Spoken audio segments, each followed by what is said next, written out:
ભવોદ્ભવસ્ય સંસારસ્ય ઉદ્ભવ ઉત્પત્તિ પુનઃ પુનર્ભવે, વારંવાર બને.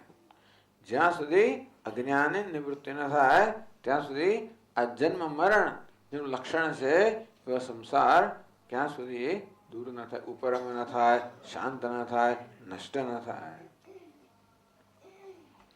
કારણમ ગુણસંગોસ્ય સદસત યોનિ જન્મસુ. આ ભગવાને ગીતામાં કહ્યું પુરુષ પ્રકૃતિસ્થો હિ ભુંક્તે પ્રકૃતિજાન ગુણાન. આ પુરુષ છે એટલે આત્મા પ્રકૃતિમાં ઉપાધિ એટલે શું? આ દેહ ઇન્દ્રિય પ્રાણ મન બુદ્ધિની બનેલી ઉપાધિમાં અહમ ભાવ ધરાવે છે. કારણ અંતેથી આ સત્વ રજસ તમસ આ ગુણો છે એમાં પણ એ આસક્ત છે. એને કારણે બિચારો જાત જાતના વિષયો ભોગવે છે, કર્મ કરે છે, કર્મ ફળ પ્રાપ્ત કરે છે, નવો જન્મ પામે છે. જેવું કર્મ તેવું જન્મ. સદસત યોનિ જન્મ શું? જો પુણ્ય કર્મ હોય તો સારી યોનિમાં જન્મ મળે, પાપ કર્મ હોય તો ખરાબ યોનિમાં જન્મ મળે. પણ ટૂંકમાં અહમ ભાવ. અજ્ઞાન કોને કહેવાય? આવરણ અને વિક્ષેપ. ઉપાધિ એ દુઃખનું કારણ નથી. ઉપાધિમાં અહમ ભાવ દુઃખનું કારણ છે.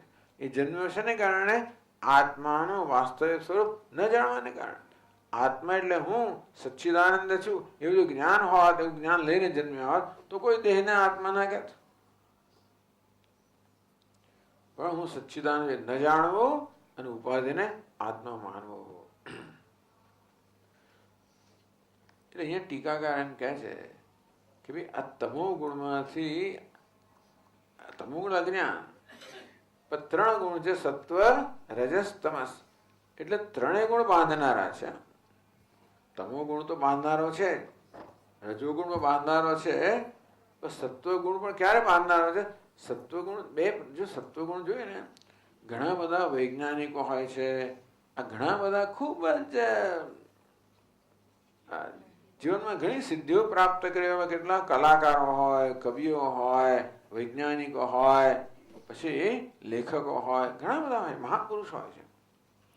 બુદ્ધિ બહુ સુંદર હોય છે એ લોકોની, છતાં પણ કોઈક રીતે એમની બુદ્ધિ સંસારમાં જ ભ્રમણ કરતી હોય છે. ભલે સાત્વિક લોકો છે, છતાં પણ ચિંતન શેનું ચાલે? સંસારનું ચાલતું હોય. સુંદર સુંદર બધી નોવેલો લખે, સુંદર પુસ્તકો લખે, પછી આ સંસાર વિશે જ લખે. સંસારની અંદર જાણવાનું ઘણું હશે, બધું બરાબર છે, પણ એ વસ્તુ આપણી સમક્ષ દર્શાવે, પણ છતાં એની બુદ્ધિ ક્યાં થતી હોય? સંસારમાં જ ભ્રમણ કરતી હોય. એટલે સાત્વિક બુદ્ધિવૃત્તિ પણ જો સંસારને અભિમુખ હોય તો એ પણ બંધન કરનારી છે. જ્ઞાન સુખ સંગેન બધનાતિ જ્ઞાન સંગેન ચાનઘ. આ સત્વ પણ આ વૈષયિક સુખ સાથે બાંધે, વિષયોના જ્ઞાન સાથે બાંધે, એટલે એમાંથી ઉપર ઉઠવાની જરૂર છે. એ સાત્વિક વૃત્તિ જે અંતર્મુખ બને ત્યારે પછી એ જ્ઞાનનું સાધન બને. ટૂંકમાં આપણા મનમાં સત્વગુણની પ્રધાનતા જોઈએ છે. એને આપણે અંતઃગા શુદ્ધિ કહીએ. એટલે અશુદ્ધિ કોને કહેવાય? આ રજોગુણ, તમોગુણને અશુદ્ધિ કહેવાય. રજોગુણ રાગ, તમોગુણ દ્વેષ, એને અશુદ્ધિ કહેવાય. તો અશુદ્ધિ દૂર થવી એટલે રજોગુણ તમોગુણ દૂર થવા. અંતો સત્વગુણ પછી એકદમ પ્રકાશવા લાગે. સત્વગુણ પ્રકાશવા લાગે. સર્વદ્વારેષુ દેહેસ્મિન પ્રકાશ ઉપજાયતે જ્ઞાનમ યદાતા વિદ્યાત વિવૃદ્ધમ સત્વમિત્યુત. બુદ્ધિ પ્રકાશનો જ્ઞાનનો પ્રકાશ છે. એ જ્યારે બુદ્ધિમાં વૃદ્ધિ પામે, એ બુદ્ધિ સાત્વિક બુદ્ધિ આપણા જ્ઞાનનું અને મુક્તિનું કારણ બને. એટલે ટૂંકમાં વેદાંત શાસ્ત્ર આપણે સમજાવે છે કે પહેલું પગથિયું છે આપણી બુદ્ધિને સાત્વિક બનાવી, રજોગુણ તમોગુણ દૂર કરતા રહેવા, એટલે રાગ અને દ્વેષ દૂર કરતા રહેવા બુદ્ધિને સાત્વિક બનાવી. કેવા પ્રકારનું સત્વ જોઈએ? એમાં જ્ઞાનની ઈચ્છા જન્મે. કેવી જ્ઞાનની ઈચ્છા? એમાં આત્માના જ્ઞાનની ઈચ્છા જન્મે. સાત્વિક બુદ્ધિમાં પછી ભાઈ મંગળમાં શું છે જાણવાની ઈચ્છા પણ જન્મે. પૃથ્વીના પેટાળમાં શું છે એ જાણવાની ઈચ્છા પણ જન્મે. તો એમાં ચક્કર માર્યા કરે. કેવી ઈચ્છા જન્મે છે? આત્માને જાણવાની જિજ્ઞાસા જન્મે. એ બુદ્ધિ જે છે એ મુક્તિનું સાધન છે. ટૂંકમાં અજ્ઞાન છે એને જીવનમાં દૂર કરવાનું છે. જ્યાં સુધી અજ્ઞાન છે ત્યાં સુધી આ સંસાર ચક્ર ચાલ્યા જ કરવાનું છે.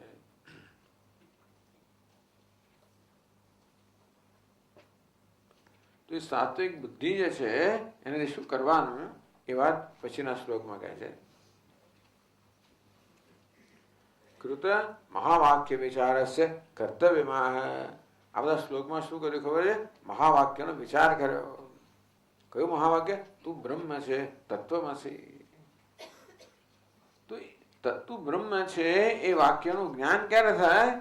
આત્મા અનાત્મ વિવેક કરવામાં આવે ત્યારે. ઉપાધિમાં અહમ ભાવને કારણે હું જીવ છું, અલ્પ છું એ પ્રકારનો ભ્રમ છે. એટલે કહેવામાં આવ્યું કે અલ્પતા બધી ક્યાં છે? ઉપાધિમાં છે. તેથી આજે સ્થૂળ, સૂક્ષ્મ, કારણ આ ત્રણ શરીરનો વિવેક કરવાનું કહેવામાં આવ્યું. અન્નમય વગેરે પંચકોશ વિવેક કર્યો. સ્વપ્ન વગેરે ત્રણ અવસ્થાનો વિવેક કર્યો. એ બધો વિવેક શેના અંતર્ગત છે? મહાવાક્યના વિચારના અંતર્ગત છે. એ વિવેક શેના માટે કર્યો? કે અનાત્માના ધર્મ, અનાત્માને અનાત્મ રૂપે જાણીએ, પછી આત્માને એટલે પરે શિવે કેવલે બ્રહ્મણી, પછી આત્માને આપણે એ પ્રકારે જાણીએ એ માટે આ વિવેક કરવામાં આવે. એ કહે છે અવિવેક સતત કરવો જોઈએ. કૃત મહાવાક્ય વિચારસ્ય કર્તવ્યમાં. તો જે આપણે આ કર્યું છેલ્લા શ્લોકોની અંદર એ સતત થવું જોઈએ. એ વાત કહે છે 34મા શ્લોકમાં.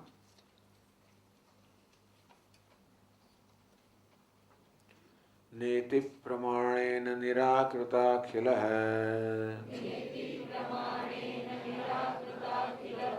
હૃદા સમાસ્વાદિત ચિદ્ઘનામૃતઃ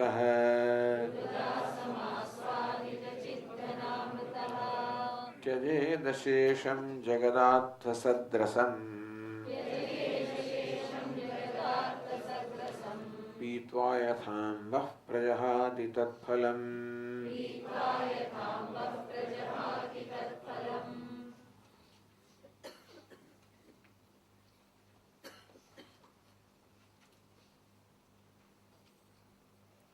नीति प्रमाणेन निराकृत अखिल. नीति प्रमाण. प्रमाण એટલે શાસ્ત્ર વાક્ય, શાસ્ત્રનો ઉપદેશ. શું કહે છે? અથાતો આદેશ, અથાત આદેશ નેતિ નેતિ. તો આપણને શાસ્ત્ર ઉપદેશ કરે છે આ પ્રકારે. આ નેતિ નેતિ જ કહેવામાં અત્યાર સુધી આપણને કે ભાઈ સ્થૂલ, સૂક્ષ્મ, કારણ, શરીરાત વ્યતિરિક્ત કહેવામાં આવે ને કે સ્થૂળ દેહ હું નથી, સૂક્ષ્મ દેહ હું નથી, કારણ દેહ નથી. એ પ્રકારે આ ત્રણ શરીરમાં વિવેક કરવામાં આવ્યો કે આ નેતિ સ્થૂળ દેહ હું નથી. એટલે હું સ્થૂળ દેહ છે એટલે હું જ્યારે જ્યારે એવું કહું કે હું તો મનુષ્ય છું, પુરુષ છું, સ્ત્રી છું, એનો અર્થ એ થયો કે સ્થૂળ દેહમાં અહમ ભાવ છે. સ્થૂળ દેહ તું નથી. આમ નેતિ એટલે એ તું નથી. સૂક્ષ્મ દેહમાં અહમ ભાવ ધરાવ એ તું નથી. કારણ દેહમાં અહમ ભાવ તો કારણ દેહ પણ તું નથી. પંચકોશ અન્નમય તું નથી, પ્રાણમય તું નથી, મનોમય તું નથી, વિજ્ઞાનમય તું નથી, આનંદમય તું નથી. ત્યારે શું? વિશ્વ તું નથી, તેજસ તું નથી. વિશ્વ કોનું નામ છે? જાગ્રત અવસ્થામાં અભિમાની આત્માનું નામ વિશ્વ. વિશ્વ તું નથી, તેજસ તું નથી, અને કોણ તું નથી? પ્રાજ્ઞ તું નથી. આ તું નથી, તું નથી જ કહેવામાં આવ્યું. શેનાથી? નેતિ નૈતિ. આ તું નથી, આ તું નથી. એ પ્રમાણ કહેવામાં આવ્યું છે. નેતિ પ્રમાણે. ટૂંકમાં આ રીતે શાસ્ત્ર આપણને નેતિ નેતિ, આ નહીં, આ નહીં, આ તું નથી, આ તું નથી, આ સત્ય નથી. આ જગતને પણ બતાવે કે નામરૂપ સત્ય નથી. શું સત્ય છે? અસ્તિ ભાતિ પ્રિયમ. એ નેતિ કોણ? જે મિથ્યા છે એના માટે નેતિ. નેતિ એટલે ન એતિ, આ નથી. આમ આપણને મિથ્યાપણું બતાવે, અનાત્મપણું બતાવે. હું જેને અત્યાર સુધી આત્મા માનું છું એવા સ્થૂળ દેહના આત્મા માનું છું. મારા નાખે છે ન એ સ્થૂળ દેહ તું નથી, આત્મા નથી.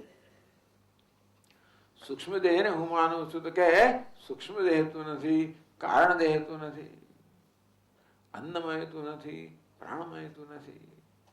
આ નેતિ નેતિ એ દ્વારા નિરાકૃત અખિલ. આ કોનું નામ છે? આ સાધકનું નામ છે નિરાકૃત અખિલ.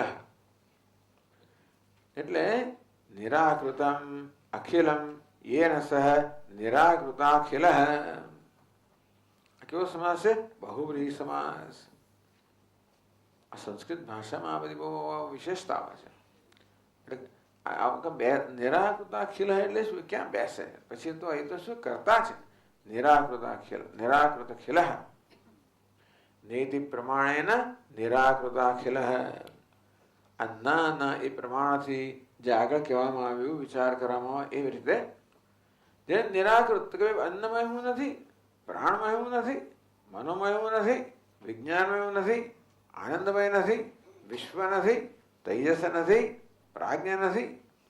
આમ કરીને બધું નિરાકરણ કર્યું. ટૂંકમાં જે અનાત્મા છે એને અનાત્મા રૂપે જાણવો, જે મિથ્યા છે એને મિથ્યા રૂપે જાણવું. આ ઘડામાં આ નામરૂપ સત્ય નથી, એ મિથ્યા છે, માટી સત્ય છે. જગતમાં પણ નામરૂપ સત્ય નથી. શું સત્ય છે? અસ્તિ ભાતિ પ્રિયમ. મિથ્યાત્વેન અપવાદિતમ બાધિતમ અખિલ જગત. આ પ્રકારે આ જિજ્ઞાસા શું કરે છે? સમગ્ર જે મિથ્યા છે, જેને અત્યાર સુધી સત્ય માનતા હતો, અનાત્મા છે જેને અત્યાર સુધી આત્મા માનતો હતો, હવે એનો ભ્રમ ભાંગ્યો. તેમ જગતને પણ સત્ય બે પ્રકારના ભ્રમ છે. એક તો અનાત્મામાં આત્મબુદ્ધિ, બીજું મિથ્યામાં સત્યત્વ બુદ્ધિ.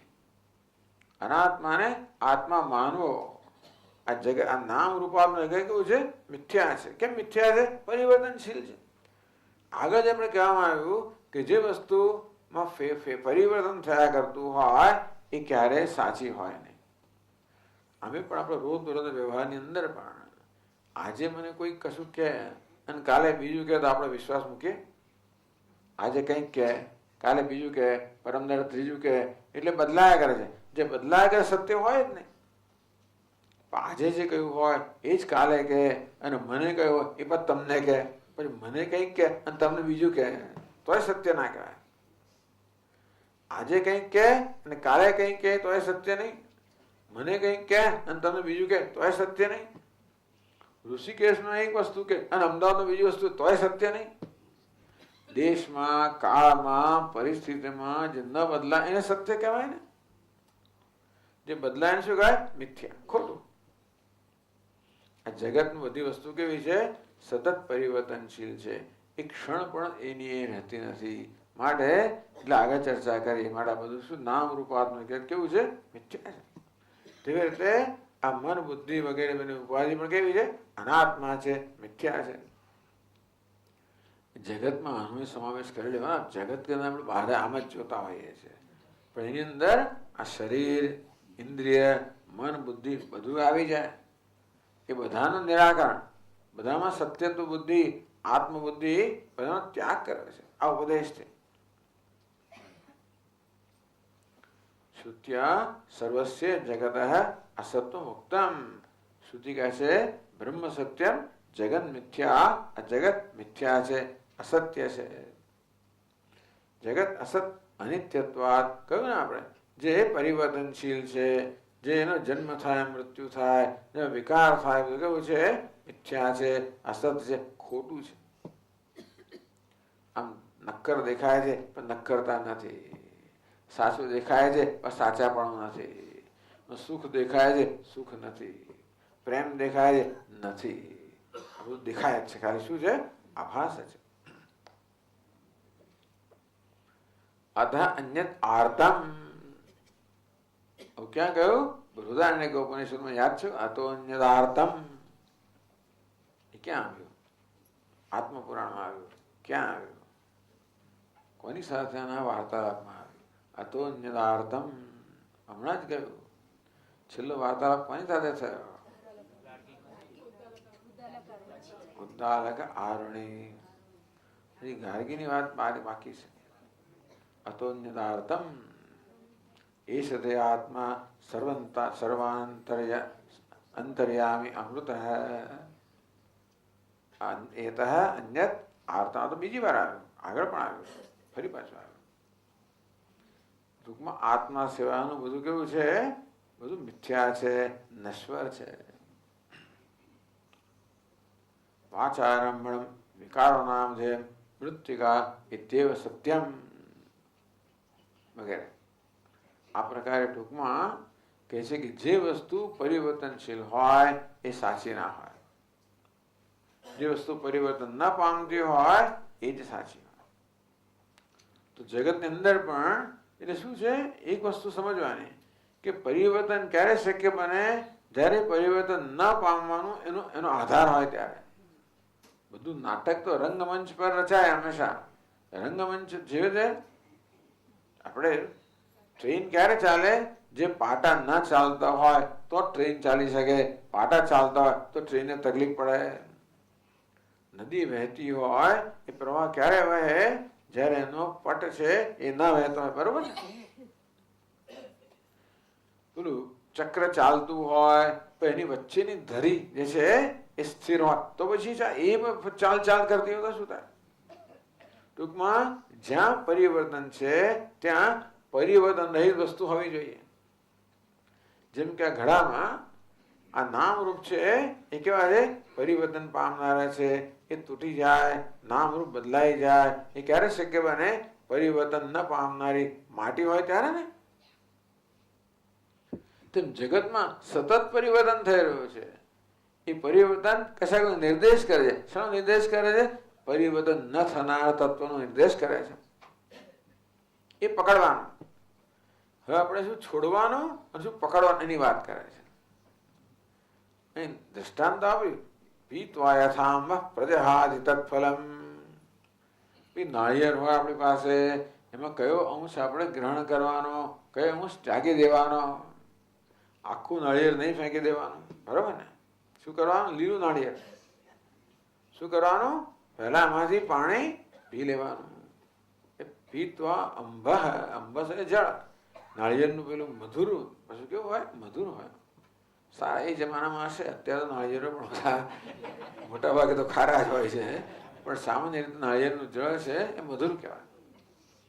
આ બધી વસ્તુ ખારી થઈ ગઈ ને, ધરતી જ ખારી થઈ ગઈ તો પછી શું કરે? પણ સદરસમ, નાળિયેરનો રસ કેવો હોય? સદ એટલે સ્વાદિષ્ટ હોય, મધુર હોય. તો જેવી રીતે નાળિયેરના મધુર રસનું આપણે પાન કરીએ પછી શું કરીએ?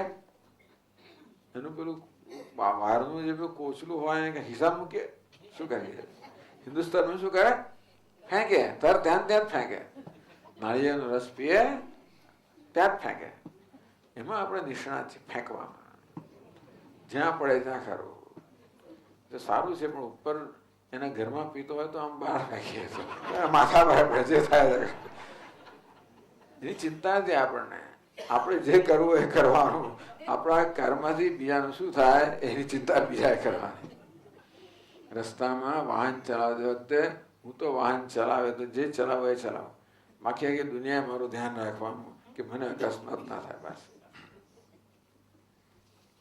પણ છતાં આત્તસદરસમ પીત્વા યથાંબ આત્તસદરસમ આત્ત સદરસ, તો જેમાંથી સદરસ મધુરતા મધુર રસ છે એ પી લેવામાં આવ્યો છે. આત્ત સદરસમ એ કોનું વિશેષણ છે?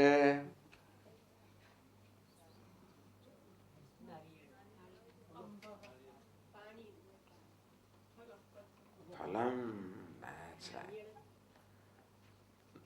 નાળિયેર ખરું, પણ આમાં શ્લોકની અંદર ફલમ આત્ત સદરસમ તત્ફલમ. ફલ કેવું છે? આત્ત સદરસ, જેમાંથી એનો સદરસ મધુર રસ તો લઈ લેવામાં આવ્યો છે. આત્ત એટલે ગ્રહણ કરી લેવામાં આવ્યો છે. ટૂંકમાં કેવું નાળિયેર ફેંકી દેવાનું? જેમાંથી મધુર રસ પી લેવામાં આવે છે, લઈ લેવામાં આવે છે અને પછી આમ ફેંકી દે છે ને. એટલે બધું ના ફેંકી દેવાનું હોય, આખું નળિયેર ના ફેંકી દેવાય. ફેંકવાનું શું છે? પેલું કોચલું. પછી રસ ફેંકીને પેલું કોચલું રાખે એ પણ બરાબર નથી ને. આખું નળિયેર પણ ના ફેંકાય. નળિયેરમાં તો રસ ફેંકી દો ધારો કે, અને પેલું નાળિયેરનું કોચલું રાખો એ પણ બરાબર નથી. વિવેક ક્યાં છે? કે નાળિયેરનું બહારનું કોચલું છે ક્યારે ફેંકવાનો? રસ લઈ લીધા પછી. તો નાળિયેર હોય એટલે અંદર મધુર રસ હોવો જોઈએ. તમે જગતના નામરૂપ નાળિયેર જેવા છે. આ જગત છે ને નામરૂપ કહે છે નાળિયેર, એમ મધુર રસ છે. બધા નામરૂપમાં એક મધુર રસ છે. કયો મધુર રસ છે? અસ્થિ ભાતિ પ્રિયમ. ખરું કે નહીં? એ રીતે નામરૂપ મહત્વના છે. એ બિચારા સારું કામ કર્યું. અંદર જે રસ રહ્યો છે એ રસ તરફ આપણું ધ્યાન દોરે છે. એટલે આપણે શું કરીએ છીએ? આપણે કોચલું જ પકડ્યા કરીએ છીએ. આપણા જીવનમાં નામરૂપને પકડીએ છીએ. એટલે શું થયું? પેલાને છોડીએ છીએ ને, અસ્થિવાદને છોડીએ છીએ, નામરૂપને પકડીએ છીએ. એટલે આપણે શું કરીએ છીએ? પેલો રસ છે ને ફેંકી દઈએ છીએ અને કોચલું છે એને પકડી રાખીએ છીએ અને એની માળાઓ બનાવીએ, જાત જાતનું કરીએ, ભજા શણગાર કરીએ. બરાબર. પણ એટલે શાસ્ત્ર શું કહે? શું પકડવાનું છે ને શું છોડવાનું છે એનું વિવેક જાણવું જોઈએ ને. રસ પકડવાનો છે. જગતનો રસ કયો? આ સંસારને અસાર કહે છે ખરો, પણ કયું અસાર છે? આ નામરૂપ અસાર છે. એનો એક સાર છે. કોણ છે? બ્રહ્મ અસ્થિ ભાતિ પ્રિયમ. ખરું કે નહીં? જેમ ઘડો છે ને એમાં સાર કયો છે? માટી. એનું પેલું કોચલું છે કેવું છે? એ તો બદલા કરતું છે. એવી રીતે આ જગતનું તત્વ કયું છે? બ્રહ્મ અસ્થિ ભાતિ પ્રિયમ. તો અસ્થિ ભાતિ પ્રિયમ બ્રહ્મ કેવું છે? સત્ય છે. નામરૂપ કેવા છે? મિથ્યા છે. અંતેથી મિથ્યા અંશનો ત્યાગ કરીને સત્ય અસત્ય અંશ ગ્રહણ કરવાનો. સંસાર કોને કહેવાય? મિથ્યાને ગ્રહણ કરીને સત્યનો ત્યાગ કરવો. પેલી કથા કહી હતી ને કે એક રાજા એકવાર એ કે છે હૃદા સમાસ્વાદ ચિત ઘનામૃત.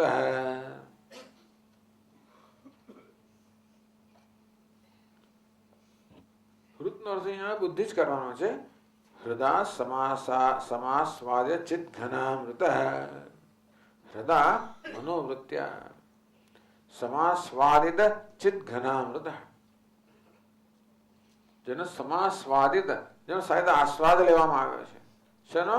ચિત ઘન રૂપી અમૃતનો. આ જગતમાં પણ અમૃત છે. કેવો અમૃત છે? ચિત ઘન રૂપી અમૃત છે. ચૈતન્ય રૂપી અમૃત છે. એ કેવો? એનો સ્વાદ કેવો છે? આનંદ એનો સ્વાદ છે. આ જગતમાં આ નામરૂપ જે છે એ જળ છે, મિથ્યા છે, પરંતુ એ કોચલામાં અધિષ્ઠાન રૂપે શું રહેલું છે? ચિત ઘન. તો ચિત ઘન અમૃત. એ ચિત ઘન એટલે ચૈતન્ય. એનો સ્વભાવ છે અમૃત એટલે આનંદ. બસ તો કહે છે સ્વાદિત બ્રહ્માનુભવ રસ. તો આ રસનો આ રસ લેવાનો છે, બ્રહ્મનો રસ લેવાનો છે, પરમાત્માનો રસ લેવાનો છે, અધિષ્ઠાનનો રસ લેવાનો છે. પીત્વા એને પીવાનો. કોને? પરમાત્માનો રસને પીવાનો. કેવી રીતે? હમણાં જે બતાવ્યું આપણને રીત બતાવી. કેવી રીત બતાવી? નેતિ નેતિ. આ તો મિથ્યા છે, આને ના પકડીશ. આજે સવારે કહ્યું ને કે મનુષ્ય શેની શોધમાં છે? વિશ્વસનીયની શોધમાં છે. પકડે છે કોને? અવિશ્વસનીયને પકડે છે. જે વફાદાર નથી, જે વ્યભિચારી, એને પકડ્યા કરે છે. એને કારણે જે વિશ્વસનીય છે એ મળતું નથી. એટલે વિવેક કરતા આપણે શીખવાડ્યું કે જગતમાં કઈ વસ્તુને મહત્વ આપવું, દરેકમાં કોને મહત્વ આપવું? સર્વમ. આ બધું શું છે? બ્રહ્મ. તેથી આ દરેક નામ રૂપનું અધિષ્ઠાન જે બ્રહ્મ છે, અસ્થિ ભાતિ પ્રિયમ, બસ એને પકડવું. એટલે કહે છે ને ઉપેક્ષ નામ રૂપે દ્વે સચ્ચિદાનંદ તત્પર. અદ્ભુત વિવેકમાં કહેવામાં આવ્યું ઉપેક્ષ નામ રૂપે દ્વે, સતત મનમાં ઉપેક્ષા કરવાની કોની? આ નામ રૂપે. અને ક્યાં મનને એકાગ્ર કરવાનો? સચ્ચિદાનંદ તત્પર. આ દરેક પદાર્થની અંદર જે સચ્ચિદાનંદ છે, દરેક પદાર્થના 5 અંશ છે. એક નામ છે, એક રૂપ છે, બીજું શું છે? આ ઘડો છે, અસ્થિ, ઘડો ભાસે છે, ભાતિ, ઘડો ઉપયોગી છે, પ્રિય.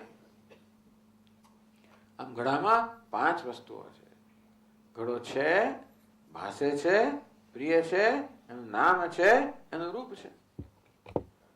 બીજો કોઈ પદાર્થ લો, જેમ ઘડિયાળ છે, ભાસે છે, પ્રિય છે, એનું એક નામ છે, રૂપ છે. પછી આ સ્ફટિક છે, ભાસે છે, પ્રિય છે, એનું નામ છે, રૂપ છે.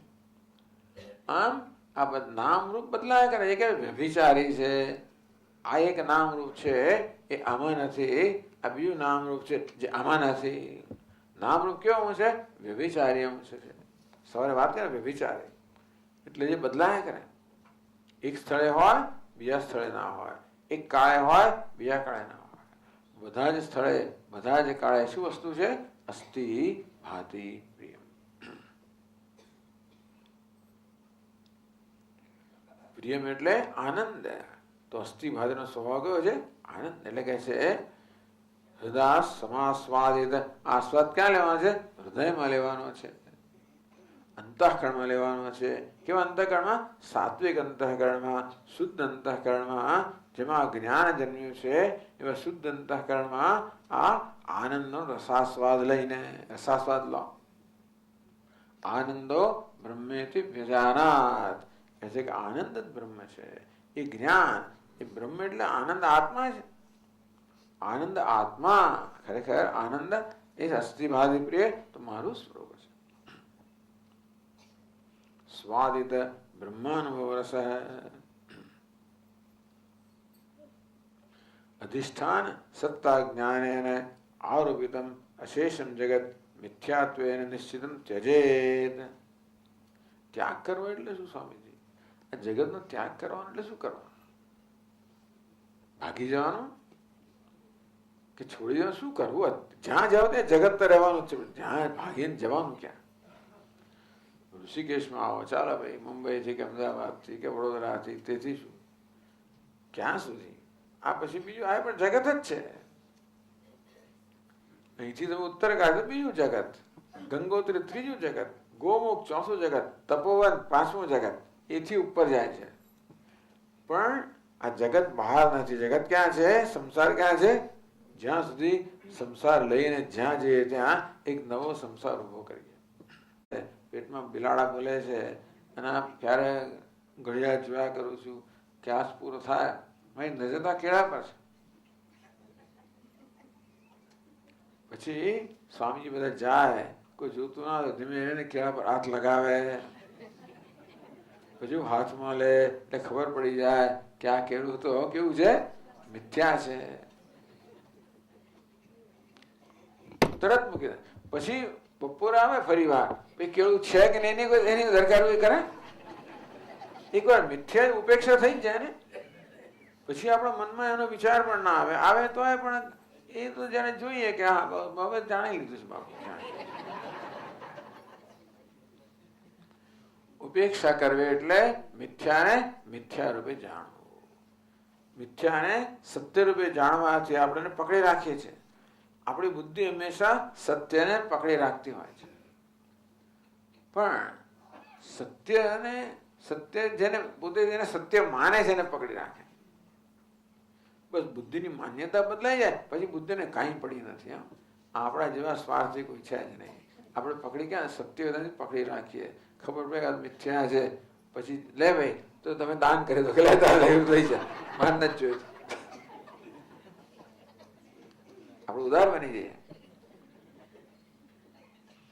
એટલે ત્યજેત અશેષમ જગત, સમગ્ર જગતનો ત્યાગ કરવો જોઈએ. એટલે કે એ મિથ્યા છે એવું જાણવું જોઈએ, તો એની ઉપેક્ષા થાય. उपेक्ष नाम रूपे द्वे सच्चिदानंद तत्पर. દરેક જગ્યાએ નામ, જ્યાં પણ નામ રૂપ છે ત્યાં સચ્ચિદાનંદ છે જ. સચ્ચિદાનંદ વગર નામરૂપ સંભવી જ ના શકે. જેમ માટી વગર ઘડો સંભવી ના શકે તેવી રીતે અથવા તો રજ્જુ વગર પેલો સર્પ સંભવી ના શકે. ભલે આ સર્પને આપણે સાચો માનતા હોઈએ પણ ત્યાં કંઈક સાચી વસ્તુ છે ખરી. સર્પ સાચું નથી, એ રજ્જુ સાચી, બરાબર છે. તેવી રીતે એટલે કહે છે કે અધિષ્ઠાન સત્તા જ્ઞાન આરોપિતમ અશેષમ જગત મિથ્યાત્વેન નિશ્ચિતમ. આ જગત નામ રૂપાત્મક જગતનો મિથ્યા છે એ પ્રકારનો નિશ્ચય જન્મવો, નામ ત્યાગ. ત્યાગ એટલે એ મિથ્યા છે એ પ્રકારનો નિશ્ચય. તો એ નિશ્ચય ન જન્મે ત્યાં સુધી વારંવાર પછી આપણા મગજમાં આવ્યા કરે. હજી દૂરથી જોયું હોય અને કોઈ કહ્યું કે ખેડૂત તો મિથ્યા છે, તોય પણ હું જ્યાં સુધી ખાતરી ના કરું ત્યાં કદાચ મારા મગજમાં આવ્યા કરવાનો વિચાર. તેવી રીતે જગતના પેલા મૂળ સંસ્કાર ખરા ને સત્યતા આપવાના, એ દૂર જતા વાર લાગે તો ભલે એને દૂર કરતા રહેવા.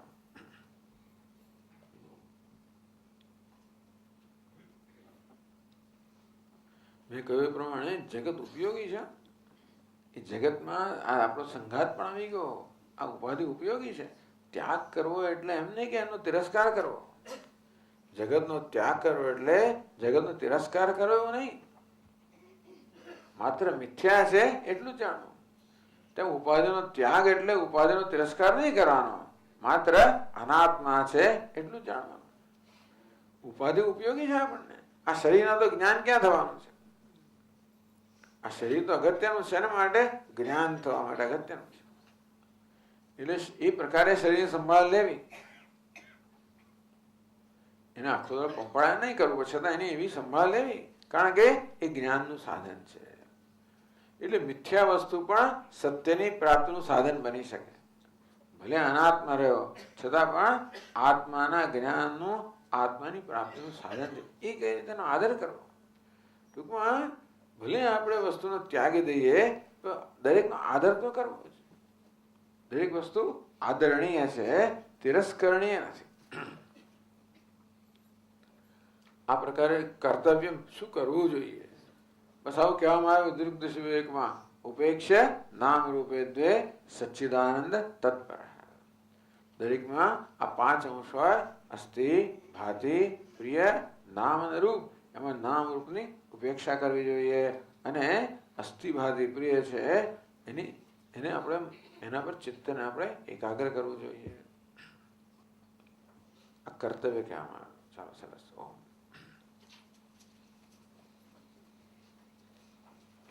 ઓમ પૂર્ણમદ પૂર્ણમિદં પૂર્ણાત પૂર્ણમુદચ્યતે પૂર્ણસ્ય પૂર્ણમાદાય પૂર્ણમેવાવશિષ્યતે.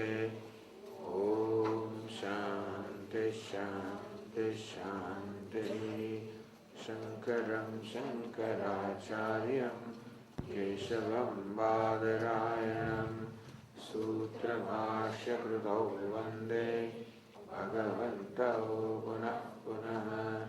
ઈશ્વરો ગુરુરાત્મેતિ મૂર્તિભેદવિભાગિને વ્યોમવદ્વ્યાપ્તદેહાય દક્ષિણામૂર્તયે નમઃ. ઓમ શાંતિ શાંતિ શાંતિ. હરિ ઓમ. શ્રી ગુરુભ્યો નમઃ. હરિ ઓમ.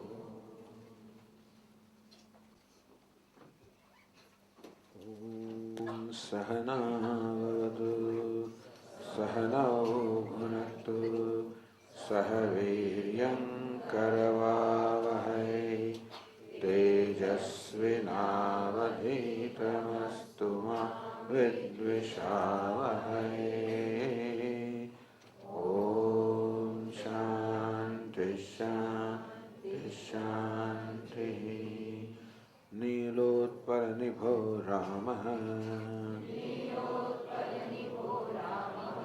લક્ષ્મણઃ કૈરવોપમઃ માનસે રાજતાં મેતૌ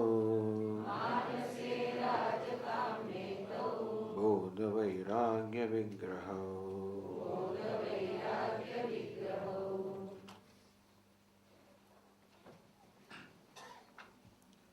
34वां श्लोक। नेति प्रमाणेन निराकृताखिलः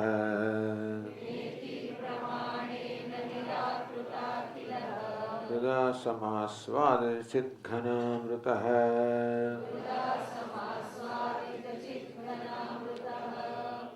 त्यजेदशेषं जगदात्मसदृशम्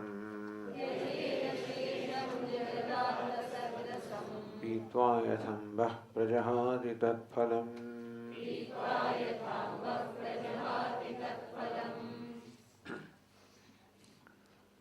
नेति प्रमाणेन निराकृत अखिलः,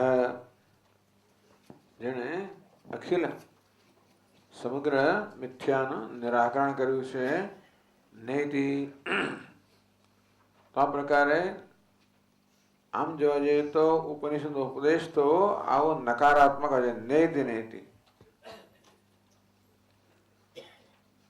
એવું ઉપનિષદ એ આત્માને હોવા માટે પ્રમાણભૂત નથી. આત્માનું હોવાપણું તો જાહેર જ થતું હોય છે. હું છું એ તો એની જાતે જ જાહેર થતું હોય છે. એટલે આત્મા છે એવું કહેવાની ઉપનિષદ જરૂર નથી. પણ આત્મા સચ્ચિદાનંદ છે, વિશેષ અંશ કહેવાની જરૂર છે. એ પણ કેવી રીતે? એ પણ આત્મા પર જે અધ્યારોપ થાય છે એ અધ્યારોપનો નિરાકરણ કરીને, નિષેધ કરીને. એટલે ઉપનિષદ મુખ્યત્વે અધ્યારોપ અપવાદ ન્યાય. અધ્યારોપનો અપવાદ કરવો. અધ્યારોપ તો લઈને આપણે જન્મ્યા છીએ, એટલે કે આગળ સમજાવશે પછીના શ્લોકમાં આપણે સમજ્યા તે પ્રમાણે પણ કે આપણે જન્મથી આ પ્રકારે અધ્યારોપ પોતાના પર, આત્મા પર અનાત્માના ધર્મનો અધ્યારોપ એવું પ્રકારનો સ્વભાવ લઈને જન્મ્યા છીએ. એટલે અધ્યારોપ તો છે જ. ઉપનિષદે એનો અપવાદ કરવાનો છે. અપવાદ કરો એટલે જે ભ્રમ છે એનું નિવારણ કરવાનું છે. અધ્યારોપ છે એને અધ્યારોપ જણાવીને એનું નિવારણ કરવાનું છે. એટલે ઉપનિષદનો મુખ્ય ઉપદેશ અપવાદ રૂપ છે. એમ કે અધ્યારોપ અપવાદ રૂપ. અધ્યારોપ તો અનુવાદ જ છે. આખું સૃષ્ટિનું વર્ણન જેમ કરે તો સૃષ્ટિ તો છે જ, વર્ણન કરે એટલે આપણે ખબર પડે કે કેવી રીતે અધ્યારોપથી આ સર્જન થયું. પણ પછી એનું કાર્ય છે અપવાદ. નેતિ નેતિ ઇતિ પ્રમાણેન નિરાકૃતાખિલ હૃદા સમાસ્વાદિત ચિદ્ઘનામૃત. તો પછી ચિદ્ઘન અમૃતનો સ્વાદ ચાખવાનો મળે. તે એ સ્વાદ તો આપણો સ્વભાવ સ્વરૂપ જ છે, પરંતુ આજે અધ્યારોપ છે એ જ આપણને એ આસ્વાદનથી વંચિત રાખે છે. તો આ બધા ખ્યાલો કે હું અહંકાર છું, અહંકાર મમકાર, આ બધા ખ્યાલો જ વાસ્તવમાં મને મારા વાસ્તવિક સ્વરૂપના અનુભવથી વંચિત રાખે છે. બાકી તો આત્માનો અનુભવ ન થઈ જ રહ્યો છે, પણ સાથે સાથે બે અંશને ભેગા કરી દેવામાં આવે છે. આત્મા અને અનાત્મા એ બંનેને ભેગા કરી દેવામાં આવે છે. જેની ચર્ચા આગળ આવશે.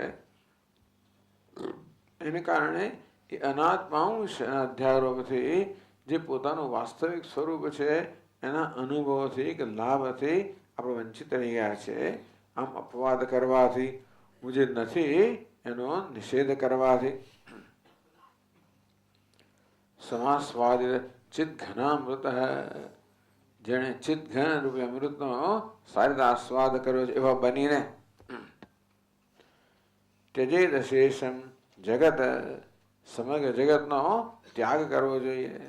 એનો રસ છે એ પ્રાપ્ત કરી લીધો. તો નાળિયેર સાથે આ જગતને સરખાવવામાં આવ્યું. નાળિયેરમાં જેવી રીતે પેલો મધુર રસ હોય તેવી રીતે આ નામ રૂપાત્મક જગતમાં મધુર રસ છે બ્રહ્મનો, અસ્થિ ભાતિ પ્રિયનો. તેથી ઉપરનું કોચલું છે એનો ત્યાગ કરીને એ રસનું પાન કરવું જોઈએ. પીત્વા યથામ પ્રજહાતિ તત્ફલમ, જેવી રીતે મધુર જળનું પાન કરીને કોઈ નાળિયેરના ફળને ફેંકી દે કોશાને, તેવી રીતે આ બ્રહ્મનો આસ્વાદ લઈને જગતરૂપી કોચલાનો ત્યાગ કરવો જોઈએ.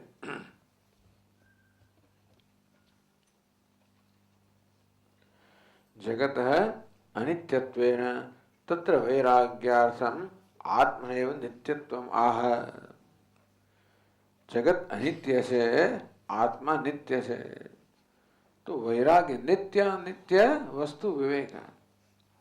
નિત્ય અને અનિત્ય આ વસ્તુનો વિવેક. શું નિત્ય છે, શું અનિત્ય છે. આત્મા નિત્ય છે, તદન્યત સર્વમ અનિત્યમ.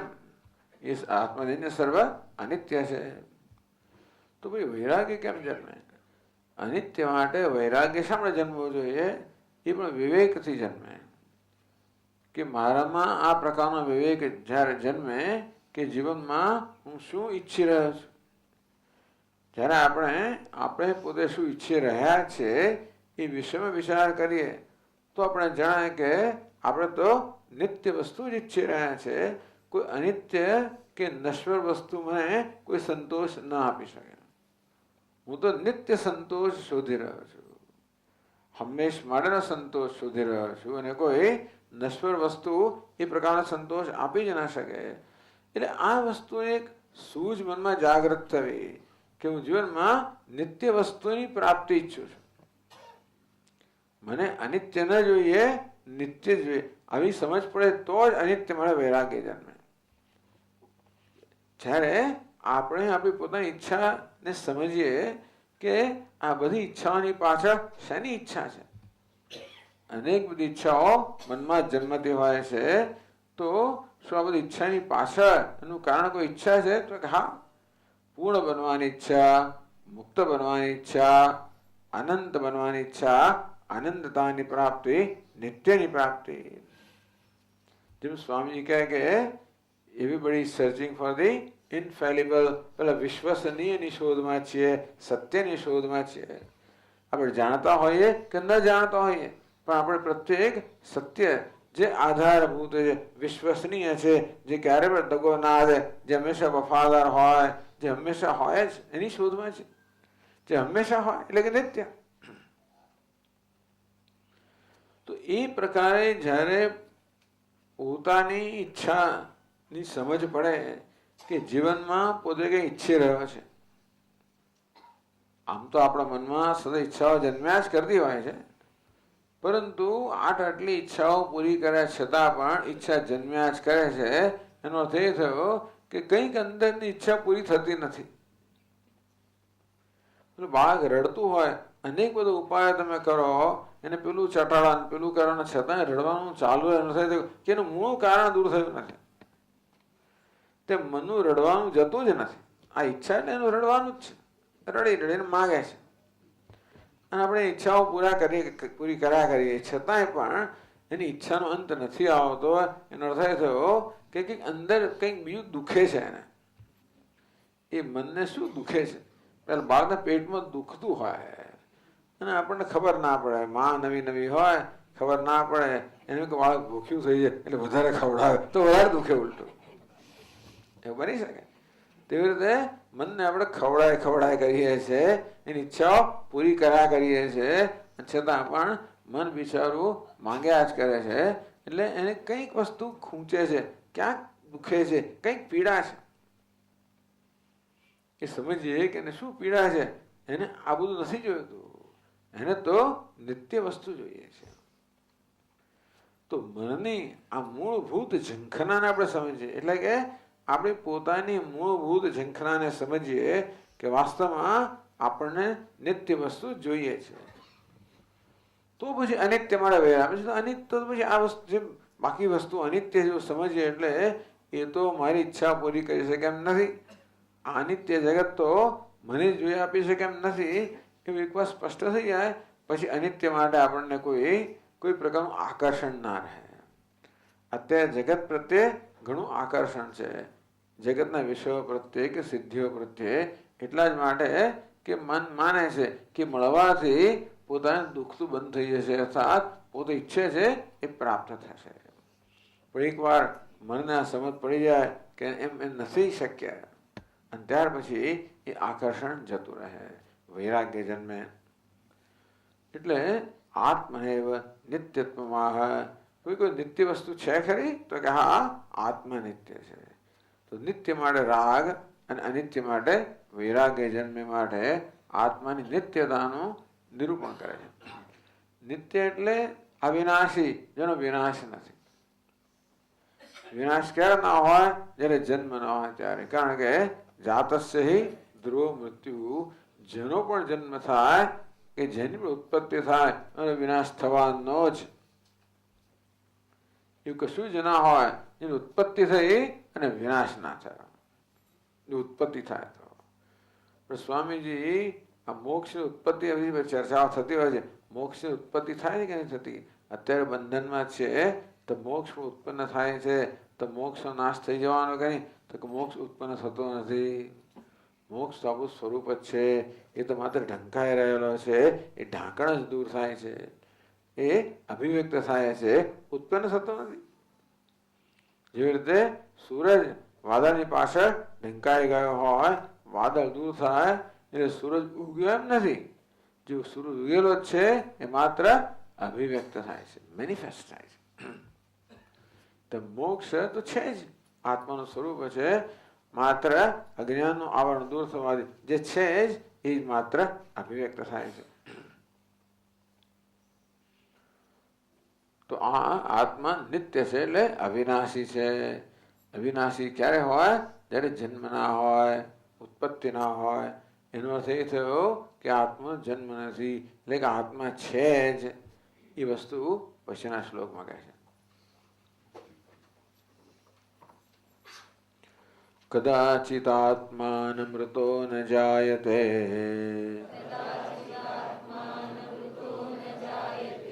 ન ક્ષીયતે નાપિ વિવર્ધતે નવઃ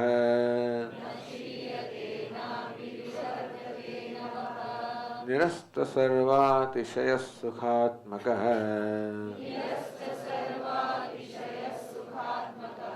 સ્વયં પ્રભ સર્વગતોયમદ્વયઃ.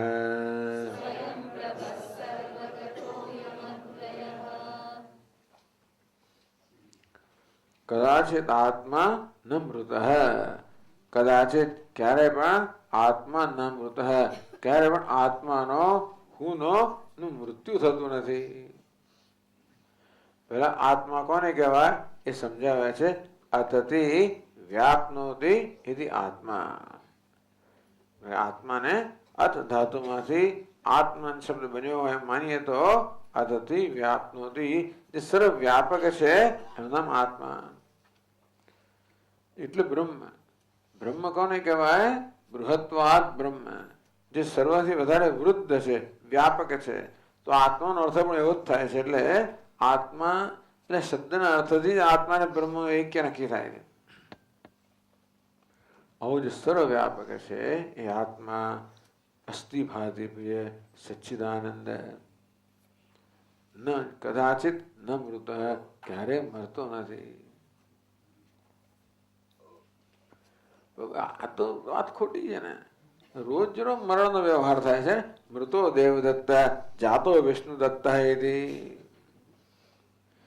દેવદત્તનું મૃત્યુ થયું, વિષ્ણુ મિત્ર જન્મ્યો હોય એવું કહેતા હોય. દેવદત્ત એટલે ટોમ ડિક એન્ડ હેરી, ગમે તે દેવદત્ત. અંગ્રેજીમાં ટોમ ડિક એન્ડ હેરી એટલે કોઈ પણ એવું કહે. આ બધા એકદમ સામાન્ય નામ હોય ને બધા, એટલે એવું કહેવામાં આવે. એ જેમાં દેવદત્ત સામાન્ય નામ હશે, દેવનો દીધેલો એટલે દેવદત્ત. તો જો આત્માનું મૃત્યુ હોય જ નહીં તો આપણે આવો શબ્દ પ્રયોગ તો કરીએ છીએ ને, હંમેશા વ્યવહાર કરીએ છીએ કે એનું મૃત્યુ થયું, આ વ્યક્તિનું મૃત્યુ થયું, તો મૃત્યુ થયું જ છે ને. આપ કેમ કહો છો કે આત્માનું મૃત્યુ નથી?